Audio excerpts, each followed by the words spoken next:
Hello friends, मैं doctor Rahul Singh. आज मैं बात करूंगा गुदा में जो कॉमन बीमारियां होती हैं उसके बारे में। जैसे लैट्रिन करते समय आपको खून आ रहा है, या फिर दर्द हो रहा है, या फिर जलन हो रही है लैट्रिन के बाद में, या बूंद बूंद करके खून आ रहा है, तो सबके अलग बीमारियों के ये अलग अलग लक्षण होते हैं। ये सारी बीमारियां ही बवासीर नहीं होती हैं। जब बवासीर का जो मरीज होता है उसको लैट्रिन करते समय, शौच करते समय सिर्फ खून आता है और उसको ज्यादा दर्द, उसमें दर्द नहीं होता। ऐसे ही दूसरी एक बीमारी, उसको हम बवासीर कहते हैं, जिसमें दर्द नहीं होता, खून आता है, दर्द नहीं होता। ऐसी दूसरी इसमें बीमारी होती है जिसको हम फिशर कहते हैं। फिशर में लैट्रिन के रास्ते में जख्म बन जाते हैं, कट लग जाते हैं और उसमें बूंद बूंद करके उसमें भी खून आता है, लेकिन उसमें पेशेंट को दर्द होता है और जलन महसूस होती है।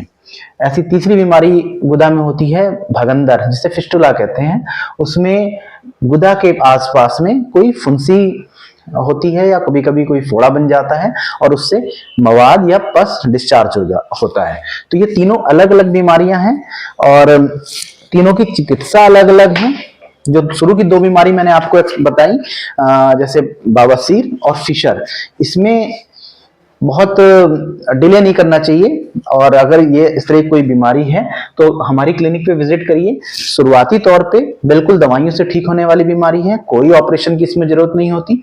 और अगर बाद में भी ये क्रॉनिक भी बन गया है, बहुत पुराना भी हो गया है, तब भी कोई ऑपरेशन इसमें करने की जरूरत नहीं है। इसे हम छारसूत से बिल्कुल कम 7 से 8 दिन में छारसूत द्वारा बिल्कुल ठीक हो जाते हैं। जैसे मैं आपको थोड़ा सा इंटरनल हेमरॉइड्स को दिखाता हूं। ये बवासीर को दिखा रहा हूं, ये गुदा का स्ट्रक्चर है। जैसे ये गुदा का मैंने स्ट्रक्चर बनाया। जो ये इंटरनल हेमरॉइड्स होते हैं, जिसमें मैं कह रहा हूं कि खून आता है मरीज को, वो यहां पर बनते हैं और इसमें कोई दर्द नहीं होता, सिर्फ ब्लड आता है। और इस जो ये बवासीर होती है, इस ग्रेड्स होते हैं, फर्स्ट, सेकंड, थर्ड और फोर्थ। अगर मरीज शुरू में आ जाए फर्स्ट सेकंड स्टेज में तो बिल्कुल दवाइयों से ठीक हो जाता है। फर्स्ट सेकंड ग्रेड क्या होते हैं, देखिए ये पाइल्स है, जिसे आप बवासीर कहते हैं। ये गुदा के अंदर बना, वेन्स फूली और ये बना, तो ये ग्रेड 1 का है, ये कोई नुकसान नहीं करता। कभी कभी इसमें से खून आ जाता है। ग्रेड 2 के हेमराइड्स जो होते हैं वो लैट्रिन करते समय बाहर आते हैं, मरीज को पता नहीं चलता और अपने आप ही अंदर चले जाते हैं। तो ये दोनों दवाई से बिल्कुल ठीक हो सकते हैं।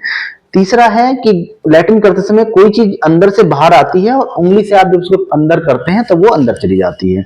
और ऐसी ग्रेड 4 में जो चीज बाहर आके ये लटक ही जाती है, ये ग्रेड 4 के हेमराइड्स होते हैं, ये लटक जाती है, उंगली से भी अंदर नहीं जाती। तो इन दोनों में भी कोई सर्जरी की आवश्यकता नहीं है। छारसूत द्वारा 7 से 8 दिन में इसको बिल्कुल ठीक कर देते हैं। ये तो हो गया हमारे इंटरनल हेमराइड्स। ऐसे ही होता है कुछ एक्सटर्नल हेमराइड्स। ये गुदा के बाहर, जो ये गुदा है इसके बाहर ये हेमराइड्स पड़े होते हैं और ये स्किन के रंग के होते हैं। जिस कलर की स्किन होती है उसी कलर के होते हैं, इसको एक्सटर्नल हेमराइड्स कहते हैं। ये भी दवाइयों से शुरू में बिल्कुल ठीक किए जा सकते हैं। तीसरी चीज इसमें मैं आपको बता रहा हूं, फिशर इन एनो। फिशर क्या होता है? फिशर में ये मलद्वार है, ये इंटरनल स्फिंक्टर है, ये एक्सटर्नल स्फिंक्टर है।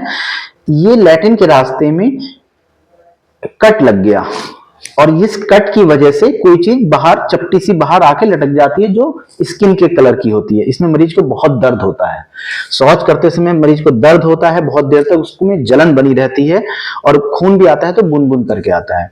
इसको एनल फिशर कहते हैं। इसको अगर शुरुआत में आप क्लिनिक पे हमारे आते हैं तो दवाइयों से बिल्कुल ठीक हो जाता है मरीज, 2 हफ्ते में बिल्कुल ठीक होकर चला जाता है मेडिसिन से।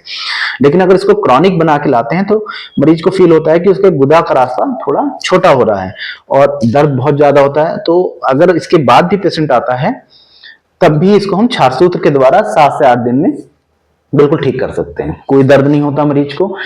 जिस दिन छारसूत्र लाइगेट करते हैं उसके अगले दिन से वो दर्द भी चला जाता है। इसी तरीके से इसमें एक चौथी बीमारी होती है जिसको हम फिस्टुला बोलते हैं, भगंदर बोलते हैं। ये लैट्रिन का रास्ता है। इस लैट्रिन के रास्ते से एक नया ट्रैक बन जाता है इस तरीके से, और यहां से फुंसी के तौर पे मरीज को दिखाई देता है।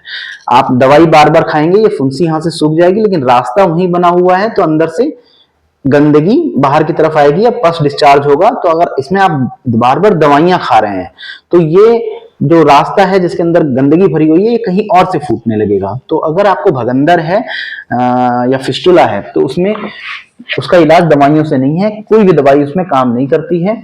उसका इलाज क्षारसूत्र द्वारा है और क्षारसूत्र से बिल्कुल फिस्टुला ठीक हो जाता है, भगंदर ठीक हो जाता है, मरीज को कोई दर्द भी नहीं होता, ना इसमें एडमिट होने की आवश्यकता होती है।